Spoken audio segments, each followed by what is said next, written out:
We'll jump right into it. First photo here is Kim Sipper's mops. This is the 2021 crop. It's been performing beautifully. We finished off way better than I thought we would. We got over 6,000 of these of this quality, this size. We can ship them all day long. So we just wanted to show you how great they look. I think most of you know what mops do. And then also as a note, Cheryl was able to move on the next crop of twos. So get those numbers beefed up. All right, next, Cotoneaster Tom Thumb. We've struggled in here and there in the past to try to get enough of these. But we've got, we don't have huge numbers, but we have an excellent looking group of twos, nice and full. This is a dwarf, slow growing Cotoneaster. There's a lot of years of growth on that pot you're looking at there. So, it's probably from cutting, probably around 6 years old. Very slow grower, where like an apiculata would be that size, basically from cutting within a year and a half. So huge difference in growth. That's why it takes us so long to get movement when we want to get these crops going. But got a couple hundred. They look great. See what you can do. Grass, just kind of a collage there. You can see. Oh, you just got the two. Scroll all the way up for me a second. Did you put inventory numbers? Oh, okay, yeah. So Adagio, you got 500 plus of those. You can see there, real nice scapes coming out on it. Adagio is one of those plants I really recommend for the fall season there, especially in a 3-gallon. It holds up very well. It's got a thinner blade to it, like you can see in the photo. It resists, the fall rust and stuff like that a little longer. It'll still get it. All grass get it. But it will stay looking good a little longer. And then we just wanted to show you the little zebras continue to really look good. She's got about 250 plus of these. They're pluming out. Pretty much all the grass in general are pluming.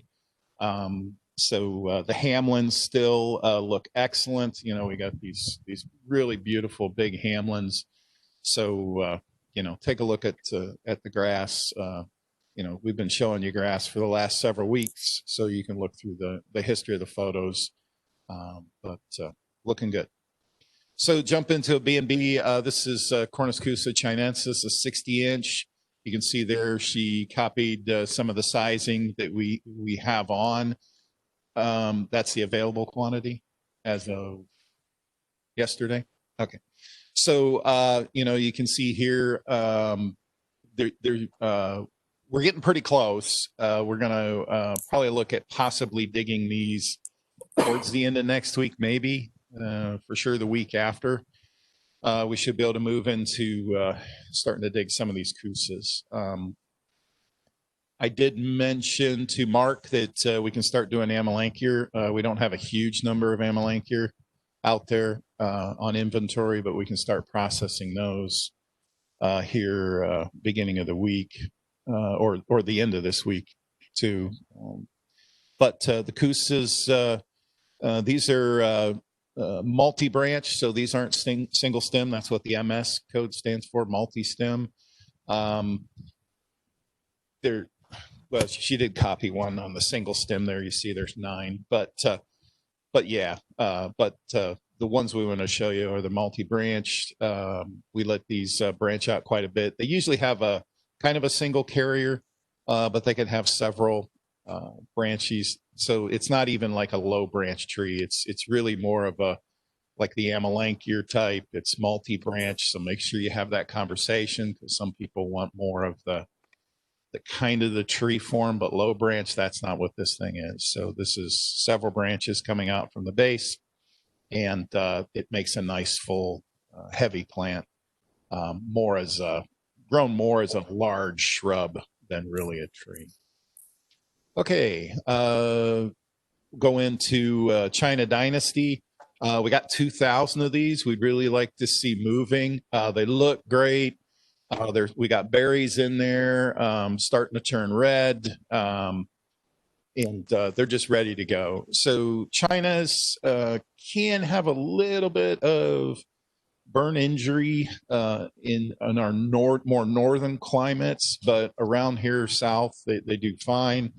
If you can plant them in an area where they won't get a lot of wind, they should do fine in north areas. The big thing is they can desiccate, the foliage can desiccate, even though it has a real thick waxy, it loses a lot of moisture from the bottom sides of the leaves in the winter when it gets real windy, and that's what the burn comes from more than the actual temperature. So if you can recommend these for an area that's a little more protected or go south, excellent size. You can see they're way over spec.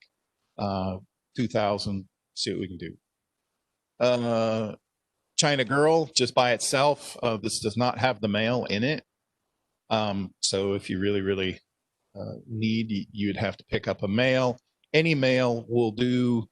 Almost all these Desert Ray X hybrids will cross-pollinate with each other. And even a girl planted by itself can pollinate itself to some degree. You just get a lot more berry set if there's some kind of male around to get heavier berries. So this is a 5. You can see here it's in pot and pot, but these things are great. Scroll down a little bit. You can probably see the ruler. Go back. There you go.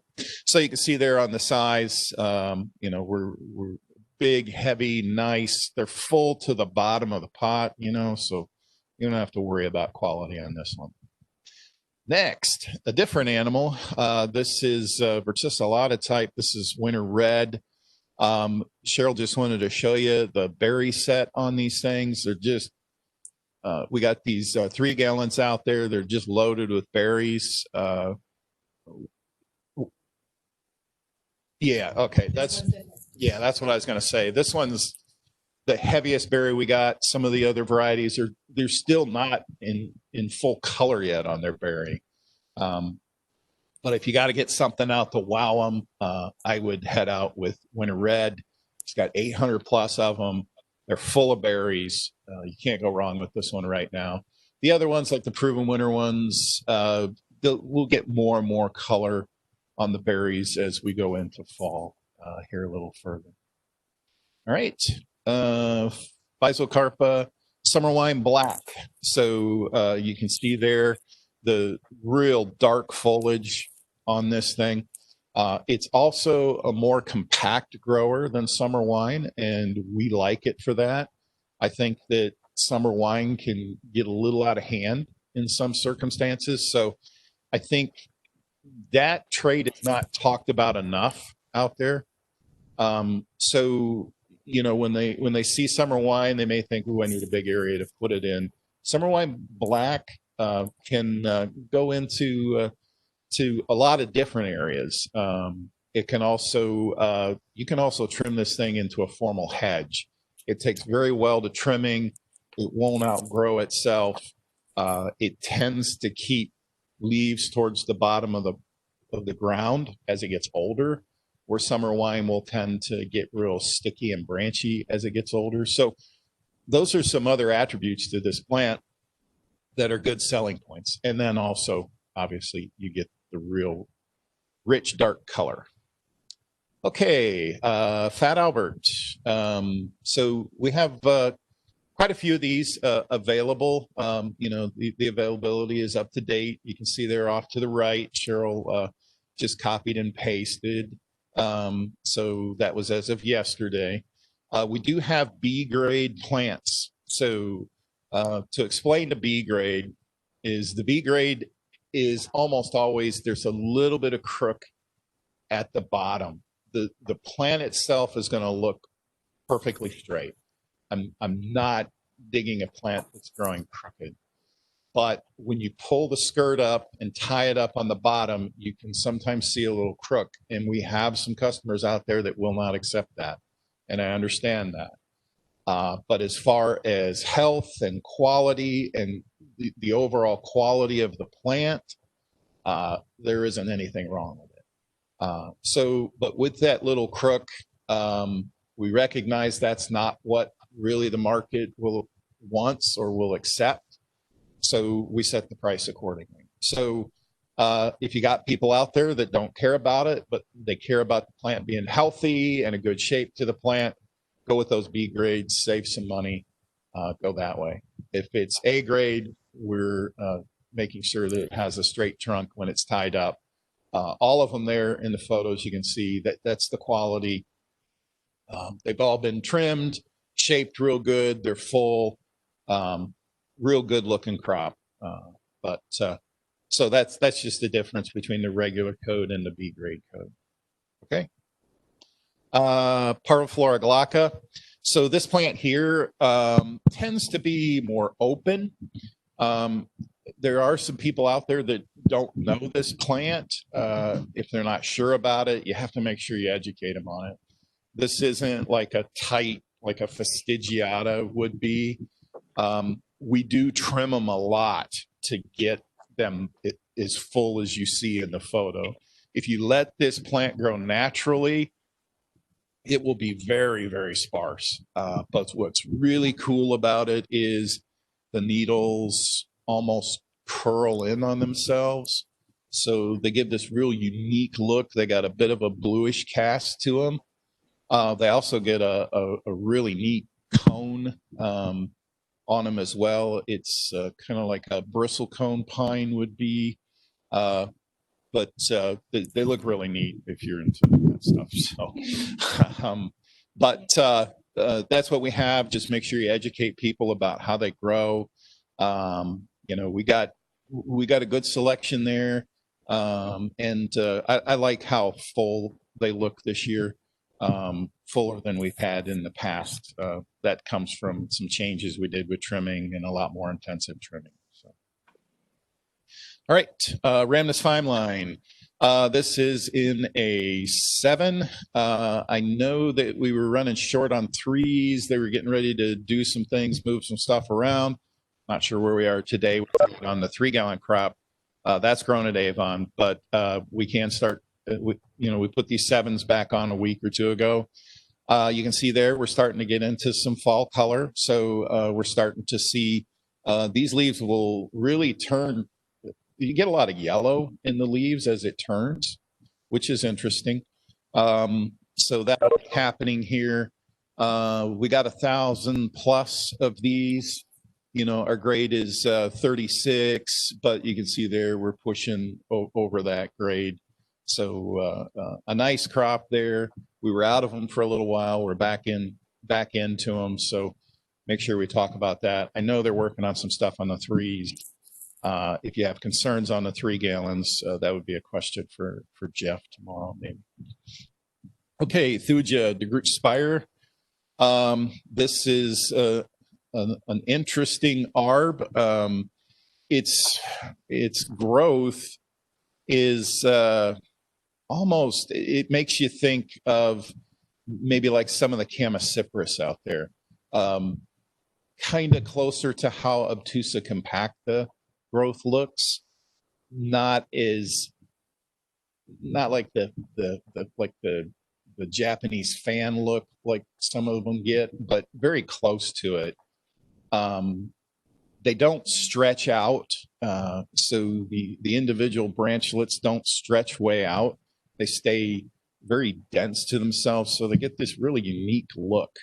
And I think it's, there's room for this plant out there in the landscape. So this one here is in a 7. They usually run a little shorter because they take longer. It's not as aggressive as Green Giant or even Schmargard. Very close to Schmargard in its growth, a little less aggressive than that. I like it as a grower because it seems to have excellent tolerance for drought. I think it's one of the best upright arbs out there now that can handle dry conditions. So, and it seems to be more adaptable than Schmargard or Green Giant is for that. So that's why I like it. We'd love to see this increase just because of that maintenance aspect for the landscape. It's very difficult a lot of times in the summer to get the arbs established because of the water needs. But this would be a good one to look at for that. Okay, Fuji Fire Chief. So unfortunately for you guys, but fortunately for me, you stripped the 3-gallon crop. So it's pretty much gone.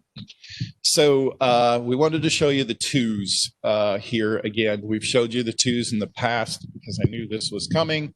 I was able to bring these in. Cheryl's adding more on. So there's going to be another 1,000 of these of this size going on today. We also have some more coming in. Might have some 3s coming in for spring. I don't know yet, but our crop is probably not going to be ready till closer to June. We have been upping these numbers, but obviously we've been outpacing our production, and it takes a couple of years to get this to these sizes. This head is just as big as what we were shipping in a 3. It's in a 2-gallon. It's less price than a 3. And this is really the only option we have now going forward, at least till I see what I can get for the spring. They're very short on the market, very difficult to find from what I have been finding. There might be some smaller growers out there with some smaller numbers, but I know the large growers are pretty much booked out. So work on the 2 with people. You need to start having that conversation. Hopefully you don't lose their order. Just talk through those talking points and show them this photo. I mean, these 2s are excellent, so they're not going to be disappointed. Okay, Viburnum Cardinal Candy. This is one that really gets overlooked. They're very tough viburnum. They can handle northern climates. I don't think there's a climate that we ship to that you can't grow this thing in. It has just an excellent glossy, thick leaf.